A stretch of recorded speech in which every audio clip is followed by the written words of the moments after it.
মানসিকভাবে অসুস্থ এক ব্যক্তিকে বিএসএফের হেফাজতে রাখার অভিযোগ তুলে তার দ্রুত মুক্তির দাবিতে উত্তর দিনাজপুরের জেলাশাসকের কাছে স্মারকলিপি জমা দিল ভোটার অধিকার সুরক্ষা সমন্বয় সমিতি উত্তর দিনাজপুর জেলা শাখা।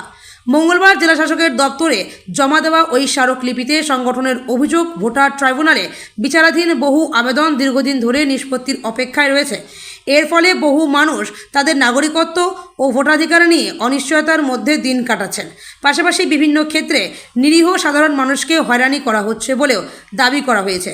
সংগঠনের অভিযোগ অনুযায়ী করণদিঘি ব্লকের বাজারগাঁও 2 এলাকার বাসিন্দা জলিল আনসারকে গত 19 জুন ডালখোলা থানার পুলিশ আটক করে। পরে তাকে বিএসএফের হেফাজতে পাঠানো হয়েছে বলে দাবি করা হয়। স্মারকলিপিতে উল্লেখ করা হয়েছে, জলিল আনসার মানসিকভাবে অসুস্থ এবং তার কাছে জমির নথি, ভোটার তালিকায় নাম, Aadhaar card, PAN card, ration card ও ভোটার কার্ড সহ একাধিক বৈধ পরিচয়পত্র রয়েছে।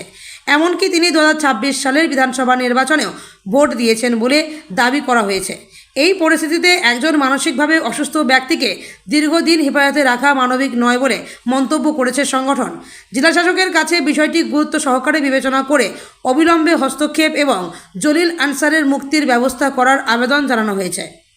ডেপুটেশনে এসছে এই জন্যই, আপনারা জানেন যে 27 লক্ষ মানুষের নাম ট্রাইব্যুনালে বিচারাধীন রয়েছে। এবার যেভাবে কচ্ছপ গতিতে বিচার প্রক্রিয়া চলছে, 2 মাসে মাত্র 1777 জনের নিষ্পত্তি হয়েছে। ইতিমধ্যে যে 27 লক্ষ রয়েছে তা নিষ্পত্তি করতে যে প্রক্রিয়ায় চলছে 100 বৎসরের উপরে লেগে যাবে। ফলে জীবদ্দশায় কারোর নাম ভোটার তালিকায় উঠবে না। এবং এই যাদের নাম বিচারাধীনে রয়েছে, এমনকি যারা এবারও ভোট দিয়েছে, সেই সমস্ত নাগরিকদেরকেও শুধু ভয় দেখানোর জন্য তাদেরকে পুলিশ তুলে নিয়ে গিয়ে হোল্ডিং সেন্টারে রাখছে। এবং সম্প্রতি ওই করণদিঘি ব্লকের বাজারগাঁও 2 নং অঞ্চলের বাঘ্রই গ্রামের জলিল আক্তারকে 19 জুন গ্রেপ্তার করে নিয়ে তাকে ওই চাকুলিয়া হোল্ডিং সেন্টারে রেখেছিল। এবং গত পরশুদিন আমরা শুনতে পেলাম তাকে পুশব্যাক করবার জন্য তাকে বিএসএফের হাতে তুলে দেওয়া হয়েছে। ফলে সাধারণ মানুষ আতঙ্কিত। এই আতঙ্কিত সাধারণ মানুষের বিরুদ্ধে তীব্র আন্দোলন গড়ে তুলছে। আজকে তাদের পরিবার এবং তাদের গ্রামবাসীরা এসছেন। আমরা ডিএম সাহেবের কাছে দাবি জানাচ্ছি, অবিলম্বে জলিল আক্তারের যার সমস্ত বৈধ কাগজপত্র রয়েছে আমরা এখানে দিয়েছি। 1967 সালে তার জমির কাগজ রয়েছে, 95 সালে তিনি তার আগেও ভোট দিয়েছেন, 95 সালের ভোটার তালিকা রয়েছে, 2002 সালের ভোটার তালিকায় তার নাম আছে, 2026 সালে তিনি ভোট দিয়েছেন। তার এপিক নাম্বার এবং Aadhaar card, ration card, voter card সমস্ত কিছুই আছে। পার্ট নাম্বার আমি বলে দিচ্ছি, 223 নম্বর part, serial number 890, EPIC number WB050303042055। এই নিরীহ মানুষকে 66 বৎসর বয়স, তার বাড়ির লোকের অজান্তে তিনি বাইরের বা উঠানে যেখানে তারা একটা বারান্দায় ঘুমোয়, গরিব মানুষ, একদম ত্রিপাল দেওয়া ছাউনি দেওয়া বাড়ি, সেখান থেকে বাড়ির লোকের অজান্তে তাকে কিডন্যাপ করে পুলিশ নিয়ে গেছে। তারা হন্যে হয়ে খুঁজে বেড়াচ্ছে, কোথাও খুঁজে পাচ্ছে না। তারপরে তারা জানতে পারলো পুলিশ নিয়ে গিয়েছে। পুলিশ কোনো অ্যারেস্ট মেমো দেয়নি এবং পরিবারের লোককে পর্যন্ত জানায়নি। 19 দিন তারা লড়াই করছে, এসপিকে জানিয়েছেন, এসপি বলছেন তার তদন্ত হচ্ছে। সমস্ত কাগজপত্র আমাদের কাছে রয়েছে, আমরা সমস্ত কাগজপত্র দেখাচ্ছি, তারপরে কিসের তদন্ত? অথচ এই মানুষটাকে ধীরে ধীরে মৃত্যুর দিকে ঠেলে দিচ্ছে। আমরা এর গণতন্ত্রপ্রিয় মানুষ এই জিনিস সহ্য করতে পারি না।